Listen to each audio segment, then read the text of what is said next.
Gran Turismo 7 is a dazzlingly schizophrenic PlayStation gem that feels like a time-traveling DeLorean, blazing into the future with one foot stubbornly stuck in the prehistoric tar pits of gaming's yesteryear. It's utterly bamboozling to witness a game so technically pristine, so jaw-droppingly polished, yet such a gloriously chaotic dumpster fire when it comes to its in-game economy and career progression. GT7 is basically the racing game equivalent of Tenet. Visually orgasmic, technically mind-blowing, but sometimes so confoundingly nonsensical, you're left screaming, "What the hell, man? What is happening in this house?" after gleefully sinking over 100 hours into this beast and triumphantly conquering the single-player career progression. This game has morphed into my personal digital crack cocaine. I'm helplessly addicted, yet I despise its smug little pixel with every fiber of my being. In this video, I'm spilling the tea on my wild ride as a Gran Turismo virgin, nay, a racing sim newbie, stumbling blindly into the asphalt jungle for the first time. Hey, it's me again, but from the future this time. As you can probably tell because of the change of the clothes as well as my beard looks a little different. I just wanted to pop out here and just say that, yeah, the audio in the video is not great. It's my first video, I'm still learning. I didn't know how to record the audio. At least I didn't know how to mix it properly. So you might hear some distortions, weird distortions if you're using headphones while listening to it, or even TV. I don't know, actually, to be honest. I don't know. I'm still learning. So yeah, sorry about that. I'll make sure it doesn't happen again. Carry on with the video.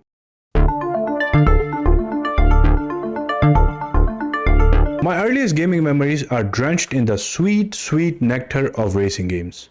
Something about mercilessly smoking my rivals in a virtual race scratched my brain itch in the most delightfully primal way. Back in my childhood, the only racing games I would flirt with were the Need for Speed games.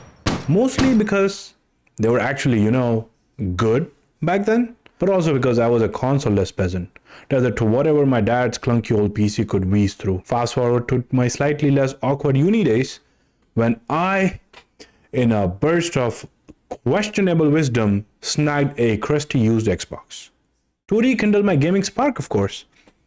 Enter Forza Horizon 2, which reignited my fiery love affair with racing games, only for Forza Motorsport to swoop in like a buzzkill chaperone and douse it with a bucket of ice-cold realism. Don't get me wrong, Forza Motorsport was objectively dope, but for a clueless arcade junkie like me, it felt like slogging through a tedious, joy-sucking swamp. Why can't I drift like a madman? Why are these cars crawling like sluts? Where's my glorious nitrous boost, you filthy traitors? Naturally, after 15 rage-filled minutes of flailing around, I rage quit harder than a toddler denied candy, vowing dramatically to stick to arcade racers forever. That is, until 2022, when I evolved into a level 69 lockdown goblin gamer.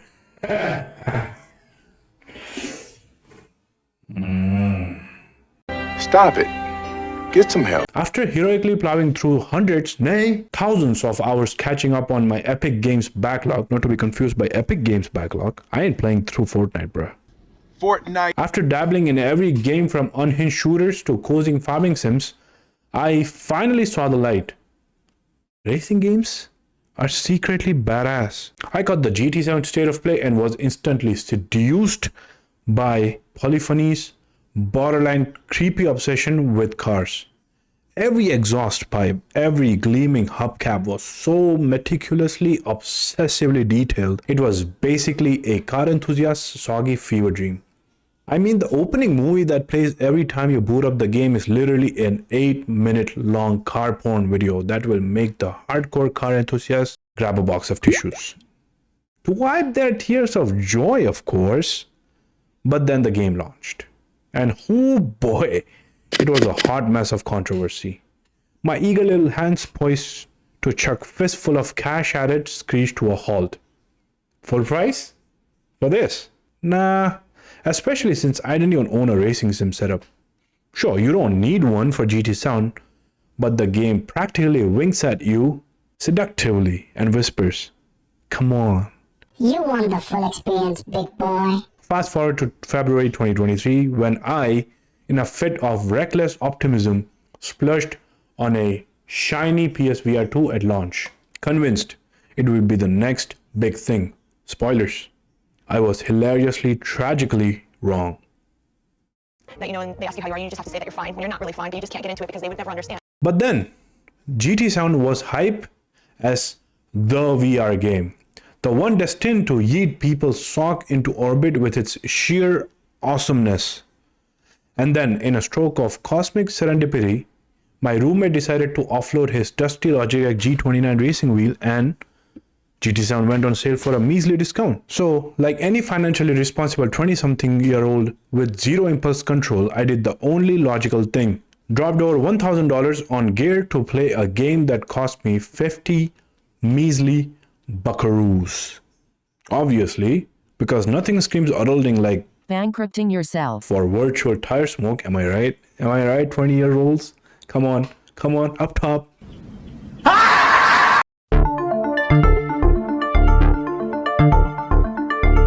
Let's roll back to GT7's rocky release.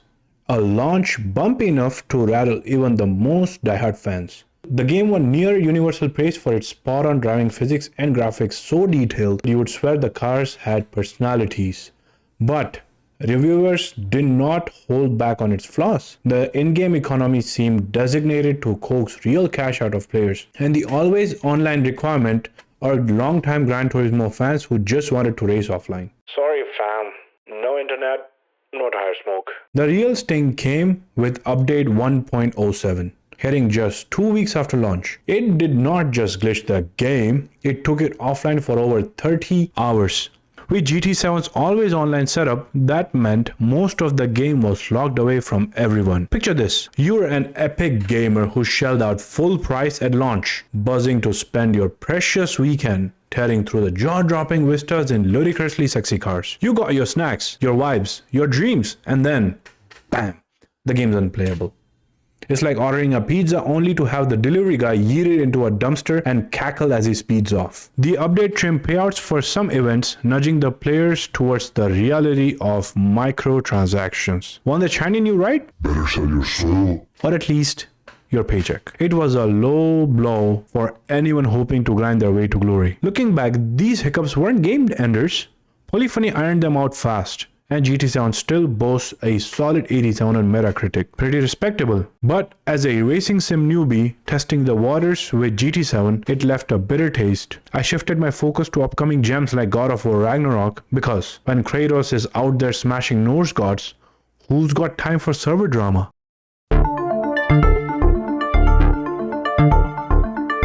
Now before I start tearing GT7 a new one, let's get one thing straight. The driving experience in this game is pure unfiltered joy. Top tier stuff, man. That said, the barrier to peak fun is steeper than a mountain pass. If you're like me, armed with a racing wheel and a PSVR 2 gathering dust, this game slaps harder than a caffeinated kangaroo. It's a match made in heaven, especially in VR. After 2 years of owning PSVR 2, GT7 is the only title I keep crawling back to. The driving mechanics took some getting used to. As a racing sim rookie, when my friends swing by and try a race, they usually eat asphalt at the first turn as well, cursing the learning curve like it's a final exam they didn't study for. But credit where it's due. The driving license career mode is a patient teacher, guiding the newbies through braking, tackling turns, and even sliding in wet weather. Plus, there's a buffet of visual indicators and driving assists you can tweak to make it as forgiving or brutal as you want. It's like games saying, hey, I'll hold your hand. Just don't crash my Lambo, please.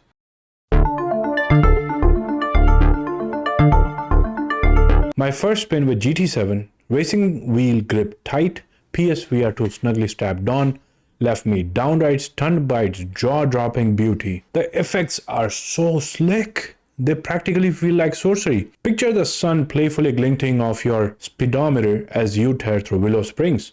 Or sneaking a peek at your rearview mirror during a night race on the Tokyo highway only to spot those blinding headlights creeping closer. Yep, the pack's hot on your tail. GT7 never misses a chance to flex. Nothing tops sliding into a retro ride and watching that analog speedometer lazily tick up. Mile by hard-earned mile. Playing in VR with a wheel piles on a layer so tasty that flat screen mode feels like nibbling on week-old leftovers. The ultimate party trick? tossing my friends the VR headset and letting them plunk down in the cockpit of some truly wild rides, like ultra rare real world legends or those bonkers VGTs. Futuristic concept cars cooked up just for these games by the actual manufacturers of this game. The reactions are gold. Half the time they're awkwardly pawing at imaginary buttons or clutching at phantom gear shifters only to realize it's all a digital mirage. It's Polyphony's tech swagger on full display, and it never stops being a riot. But here's where I get salty. I've got a burning question for Polyphony and Sony. Why is this game not on PC yet? Are they hoarding it to boost PSVR 2 sales? Is Polyphony gatekeeping the online racing scene for PlayStation loyalists? I'm stumped, but one thing's clear. They're leaving piles of cash on the table. PC gamers are basically the Tony Starks of hardware spending, ready to drop obscene cash on rigs that make NASA jealous. Come on, Sony, let my PC brethren race in peace.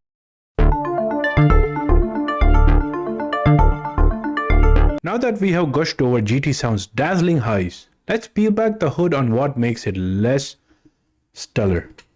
The single-player career mode, yawn-inducing and painfully lackluster.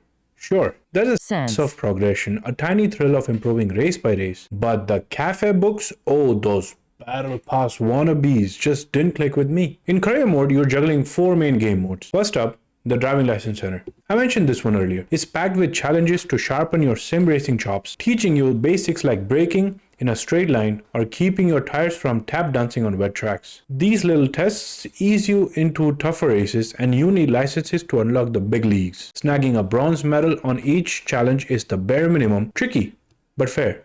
But if you're a masochistic completionist like me, chasing gold on every single one, buckle up, buddy, because it's tougher than a Dark Souls boss. The early tiers are a breeze, but later on, you're stuck replaying a challenge for over an hour just to shave off a measly 500th of a second. Patience? Yeah, you'll need more than a Zen monk. Next, there's the missions mode. Think License Center's crappy cousin. If licenses teach you the ropes, missions test your mettle, refining your skills with a fresh car and scenario each time. Bronze gets you a decent ride, gold bags you a shinier one. I dabbled here to polish my game, but honestly I leaned harder into races. VR gives me headaches after too long, and races just hit differently for a sim newbie like me. Then there's the meat of it.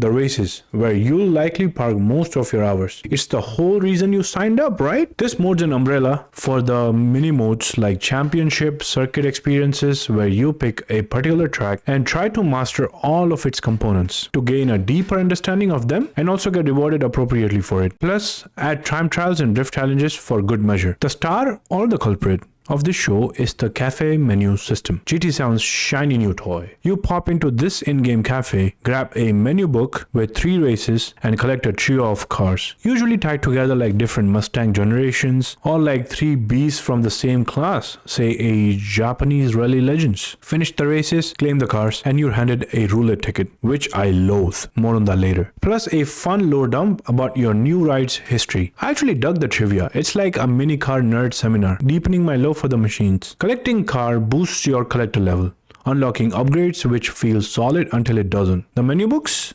Yeah, they start strong, but turn into a repetitive slog, lacking the ingenuity that makes racing so good. I'm not asking for a story mode or anything, I just want Polyphony to iterate upon it to make it feel less like a battle pass and more like an actual, respectable career with soul, you know? There's also music rally mode, which I doubt anyone born this century will care about enough to play. Oddly, it's not even on the world map. You have to dig it up from the start screen. A quirky UI choice that left me scratching my head. Did Polyphony slap it together later in development? I guess we'll never know. Then there's Scapes mode, a photo mode for snapping cool car shots. It's neat, but photography is not my cup of tea.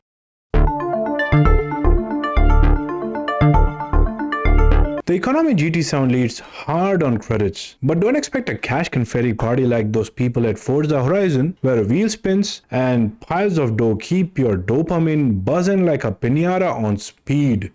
Nope. Folks at the Gran Turismo team here has taken the scenic route, stingily doling out rewards to make nabbing the dream car feel like you have submitted Everest. Sounds noble in theory, right? Well, buckle up, because I've got some thoughts. As I've said, the collector's level in GT7 is a grind. You crank it up to unlock juicier car upgrades all the way to level 50. Hitting 40 to 50 though, that's a soul-crushing slog. Think marathon, not sprint. The trick? Just keep collecting cars. You can snag them via roulette tickets or buy them from Brand Central's shiny new showroom. The used cars slot with its rotating stock or legend cars home to real-world rarities that'll cost you your first child. Seriously, those legendary rides are so absurdly priced, most players won't touch one until they have conquered every menu book. And even then, good luck. Early and mid-game, the economy is tolerable. You snag cars here and there from roulette spins or menu book wins.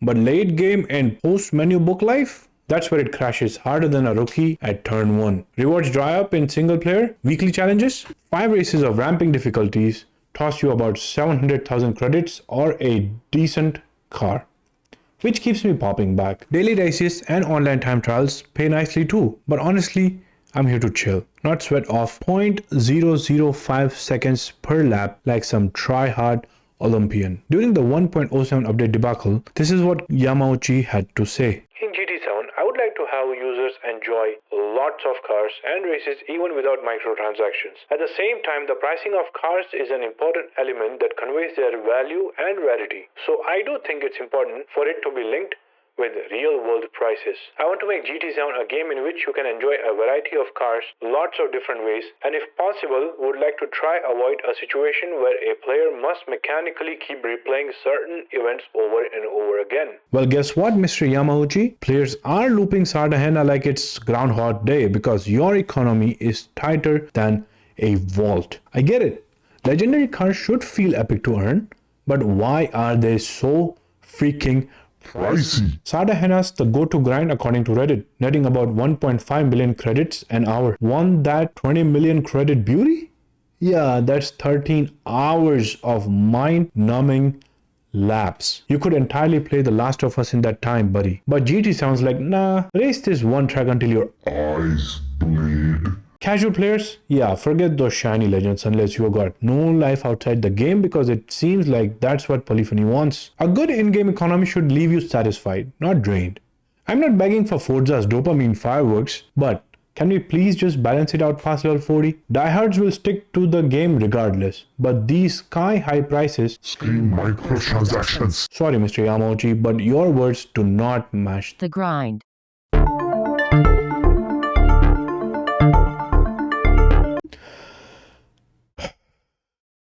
Let's dive into the absolute pits of GT7.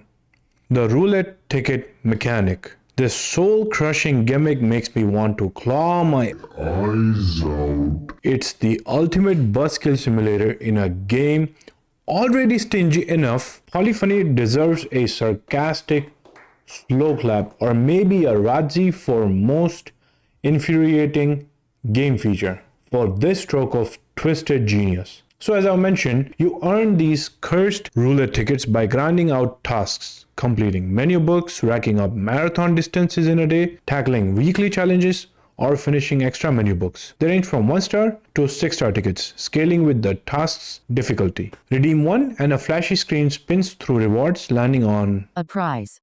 Why is it so awful? Oh, I'm thrilled that you asked. 9 times out of 10, you're stuck with the lamest prize on the board. Early on, it's no biggie.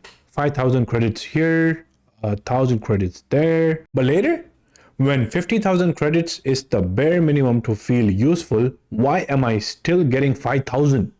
Or worse, a random car part for a car I don't even own? I bust my hump for a 4-star ticket after a daily marathon and it spits out 5,000 credits.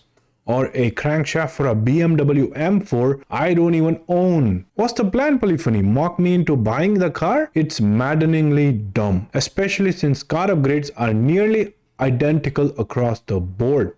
Why is this racing crankshaft locked to one specific ride? Now look, winning car parts could actually feel rewarding if they tweaked it right. For car upgrades, there are different tiers of parts, right? Sports, club sports, semi-racing, racing, ultimate, and extreme.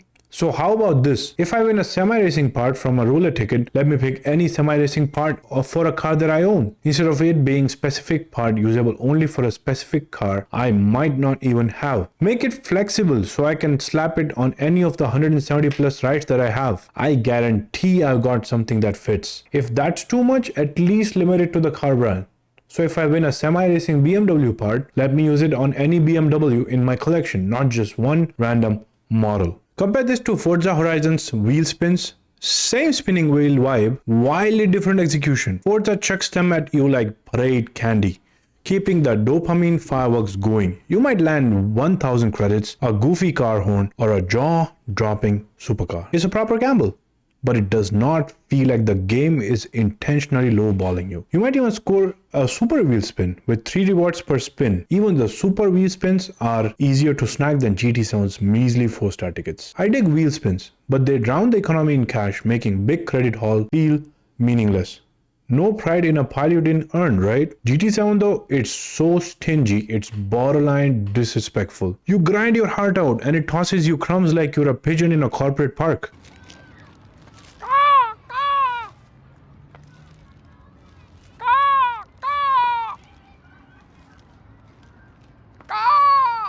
Look, this mechanic could work if Polyphony handed out tickets more generously. But nope, it's a miserly slog that leaves you deflated. Polyphony, if you somehow stumble across this video, please, for the love of all things horsepower, revamp the roulette system. Make it dynamic, make it exciting. Stop lowballing us with puny rewards 90% of the time. Give us a win that actually feels like a win. Thank you.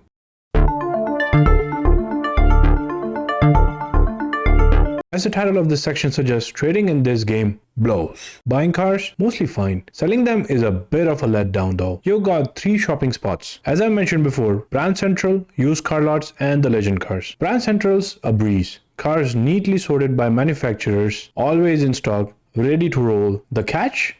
Yeah, no search or filter option. Infuriating. But I'll rant more about that in the interface section later. Same headache haunts the used car lot, where stock refreshes like a fickle tide. And surprise, there's limited supply. Why? If you haven't clocked it yet, the sultry whisper of MTX. Who's laughing now? The game dangles FOMO like a carrot nudging you to panic buy that sweet ride before it vanishes. Low on credits? Well, whip out that wallet for microtransactions, you silly goose. Used cars aren't too pricey, so it's less of a sting, unless you're in early progression. But step into legend cars, and the gloves are off. Limited stocks, sky-high prices, and a blatant shove towards real cash if your credit stash is dry. Oh, we just want players to feel the real-life rarity of this beard case. Yeah, microtransactions clearly shape this mess, and it's glaringly obvious when you try selling. Unlike something like Forza Horizon, where you can auction cars to other players like a virtual car baron, GT7, on the other hand, locks you into selling to the in-game used car dealer. And good luck making a profit. I've never seen a car's value climb over what I paid. Prove me wrong in the comments if you have struck gold, but here's my tale. I snagged a sleek Toyota GT1 for 2.5 million credits from legend cars. It's gone from the lot now, rare as a unicorn. But when I sell a measly 1.3 million credits, it's rarer than ever, right? Yet I'm eating a loss. Selling's no side hustle here unless you're offloading a roulette ticket win you didn't pay for. If Polyphony is obsessed with mirroring real-world rarity by jacking up prices and slashing stock, why selling such a ripoff? In reality, rare cars are assets. Values soar, not sink. So why, when a car is impossible to find in GT7, do I still get less than what I shelled out? It is crystal clear. The game mimics the real world only when it's raking in profits, not when you try to cash out. Polyphony is playing us like a cheap fiddle, and I absolutely despise it. What? You gonna cry? Huh? Little crybaby's gonna cry? Hey, everybody, look! Little crybaby's gonna cry! Speaking of despicable acts, let's talk about the invitation system.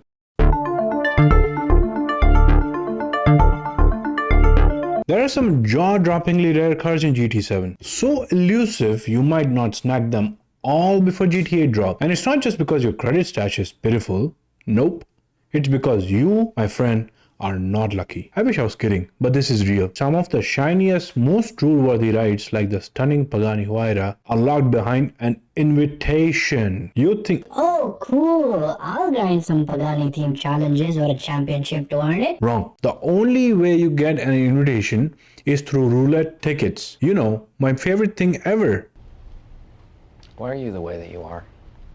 Honestly, every time I try to do something fun or exciting, you make it not that way.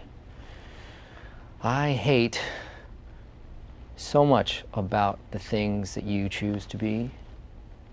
Even when you snag a ticket, landing an invitation feels like winning the lottery while blindfolded. I've seen folks on Reddit sink thousands of hours into GT7 and still miss out on these invite-only gems. Miraculously, I got lucky early on, scoring a Pagani invite. But plot twist, yeah, I didn't have 1.3 million credits to burn, and clueless about how rare these invites are, I let it sit. Oh, and the cherry on top? Invitations expire after 30 days. Grind your tail off for a month or crack open your wallet, champ. FOMO's calling. It's a shameless cash grab dressed up as Rarity. what were they even thinking with this random nonsense? 1 month, I hit the jackpot twice. 2 invites in 30 days. But hold the applause, everyone. They were both for Porsche. This twisted game doesn't yank duplicate invites from the roulette pool. So I scored a useless second Porsche pass while the first was still sitting in my inventory. Then after snagging the Carrera GT, one of the ultra rare beasts, possibly one of the rarest, I figured selling it would net me a tidy profit, right? Right? Nope. I still get about half of what I paid. Realism be damned. So much for that Real world value. excuse. Look, I might sound like a grumpy cynic here, but I genuinely adore GT7. The invitation system's got some merit to it. When I nabbed that Porsche invite, that euphoria hit me like a nitrous boost. Pure, unmatched bliss. I just can't stand relying solely on dumb luck to grab the game's top tier rides. How about tossing in some tough but fair challenges or missions to earn those invites? Make them brutal, sure, but let skill, not just a lucky spin, seal the deal.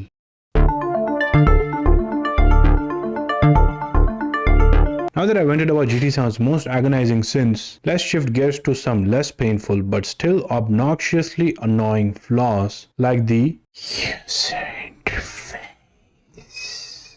For 95% of gamers, the UI is just background noise. Why care when it's only a pit stop to the real fun, right? But I'm in that picky 5% who drool over a slick, immersive interface. Games like Dishonored 2 or Persona 5 weave their UI so seamlessly into the vibe, it's like a cherry on top, even when I'm lost in the menu purgatory. GTS UI though?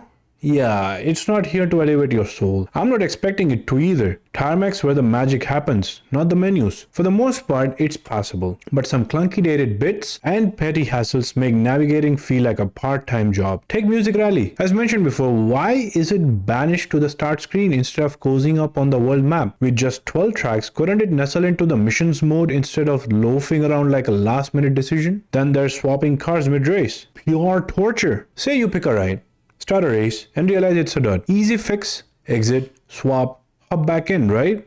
Nope. You got to slink back to the main menu, reselect the race, pick a new car, and dive in again. Rinse and repeat if that one flops as well. Trial and error is the name of the game. So why is it such a slog? I get it. Behind the scenes, the tech needs to shuffle opponents to match your new whip. But come on, it's a Gen 9 title. Toss in a loading screen after I switch. I won't cry, just don't make me jump through hoops. Upgrades are even worse. GT7's realism fetish sends you trekking back to the world map into the tuning shop like you're clocking in for a shift. Yeah, sure, there's a tire and restrictor menu in race, but why stop there? I play to race my heart out, not to play menu simulator in the name of Authenticity.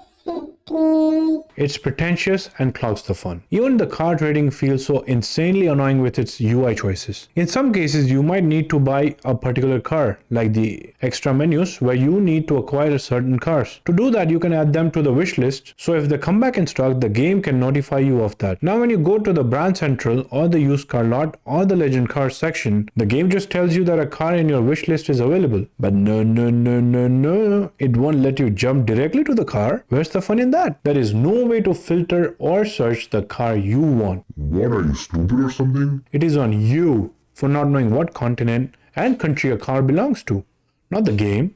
Yeah, you still a little goose. It is a Gen 9 game, man. Why does it have to be like this? Why is there not a simple search or filter option that can help me find the car I want? Why can't I just jump to the car that I wishlisted? Look, I could nitpick GT7's UI all day, but let's stick to the biggies. Otherwise, this video's a marathon. Community creations? A sore spot. Forza Horizon starts its community car designs and races like Proud Peacock, thriving on player flair. GT7, it's stuck in the Stone Age. There's no way to share cartoons or upgrades. You're scrounging Reddit or YouTube to mimic someone's build. Why is this missing from a 2022 game? Another realism excuse? Some gearheads love tinkering to perfection, but casuals like me with limited time just want a quick community tune to hit the track. You can add community-made designs to your car, but it's a clunky mess that screams PS3 vibes. In GT Auto's customization section, you browse styles, pick one, and if it needs extra parts, like a spoiler, the game tags on the cost. Fair enough, but try a wide body style and it balks unless you have already installed a wide body. No option to add it right there like other parts. Why the inconsistency? If I can buy a spoiler on the spot, why not a wide body? Fine, I'll add it myself.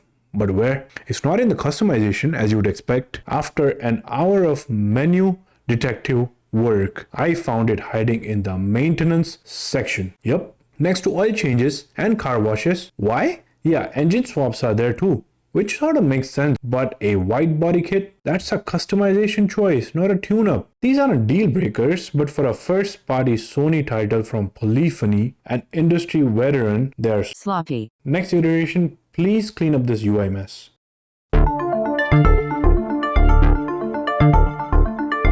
Look, I've spilled my guts on what makes GT7 a love-hate roller coaster, but here's one sneaky gremlin that ticks me off every race, and it's rain. It's not the downpour itself, it's the maddening hoops you jump through when it hits. There is nothing more frustrating than being in a 10 or 15 lap race and it starts raining, and you realize that you do not have proper tires to swap to. Once you level up to those beefy endurance races, the stakes climb. Fuel gauges, tire wear, they are needy little devils demanding your focus, or a race that lasts anywhere from 20 minutes to an hour. Slack on fuel or let your tires ball out and you toast, starting over if you sputter out before a pit stop. These races are a blast when you're logged in, weaving through laps like a pro, but then bam, external chaos crashes the party, y'all, and reigns the sneakiest culprit. Picture this, you nailing a 15 lap masterpiece, 12 laps deep when the game smirks and dumps rain on you. 20 minutes in, you clock that you didn't grab the intermediate or wet tires. Now you're stuck. Skid to a loss or quit, shell out a fortune or new rubber and pray. It's a gut punch. This mechanic drives me up the wall. There's a weather map, supposedly your crystal ball for precipitation, up to 24 hours pre-race, but mine's perpetually grayed out. I don't know if it's a broken thing just for me or if I'm doing something wrong. Feel free to let me know in the comments if you think that I'm doing something wrong. You know what's saltier than rain with no tires? Dropping big credits on wet tires after a rainy flop, only for the skies to stay mockingly dry next attempt. It's happened too often, man. I swear, GT7's got a personal grudge against me, cackling as I waste cash on unused rubber. If GT7's so obsessed with Realism, why is the weather system half-baked? Real racing's got fancy tools to predict rain, right? Here, we're stuck with a dodgy map. I'm not begging for a meteorologist simulator, just give me a simple chance of rain percentage. A 30 to 40% odds warning pre-race, outslap on the tires, and dodge the fumble. No more blindside downpours or wasted tire hauls. Let me race smart.